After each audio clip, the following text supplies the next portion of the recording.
ಹೋಗಿದ್ರಿಂದ he become 18 from the right. ಓಕೆನಾ?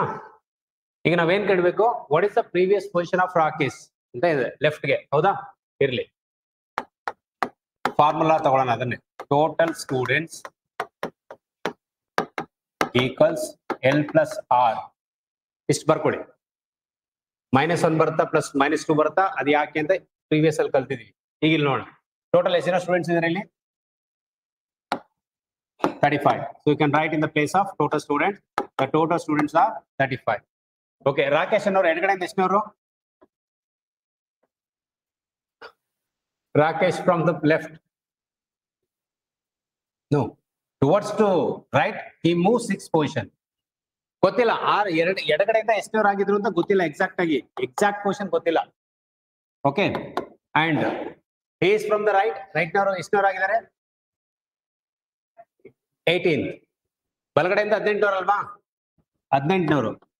ಬಲಗಡೆಯಿಂದ 18ನವರು. 18ನವರು ಆಗಿರೋದಕ್ಕೆ ಕಾರಣ ಏನು?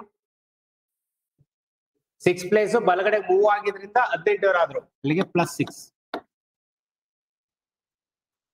ಕ್ಲಿಯರಾ? ಬಲಗಡೆಗೆ 6 ಪ್ಲೇಸ್ ಮೂವ್ ಆಗಿದ್ರಿಂದ ಅವ್ರು 18ನವರು ಆದ್ರು. ಅದರಿಂದ 18 + 1. ನಾವು ಇಷ್ಟೊತ್ತು ಈ ತರ ಕ್ವಶನ್ ಸಾಲ್ವ್ ಮಾಡಿಲ್ಲ. ಓಕೆನಾ? ದೆನ್ ಈಗ -1 ಬರುತ್ತಾ ಪ್ಲಸ್ -2 ಬರುತ್ತಾ? ನೆಕ್ಸ್ಟ್ -1 -2 ಏನಾದ್ರು ಆಗ್ಬೇಕಲ್ವಾ? -1 ಆರ್ -2 ಪ್ಲಸ್ ಯಾವ್ದೇ ಕಾರಣಕ್ಕೂ ಬರಲ್ಲ. ನಾವು ರ್ಯಾಂಕಿಂಗ್ ಅನ್ಬಿಟ್ಟು -1 ಆರ್ -2. ಈಗ -1 ಪ್ಲಸ್ ಮೈನಸ್ ಬರಿಬೇಕಲ್ವಾ? ಯಾವ್ದು ಬರೆಯೋಣ?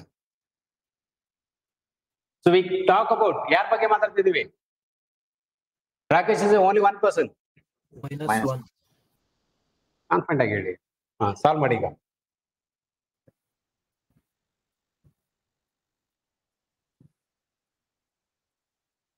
ಬರ್ತೇನೆ Akash?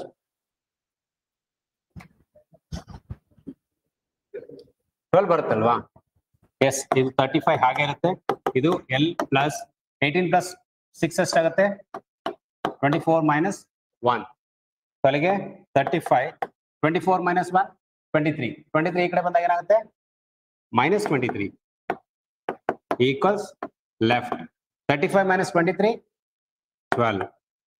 He is 12th position from the left.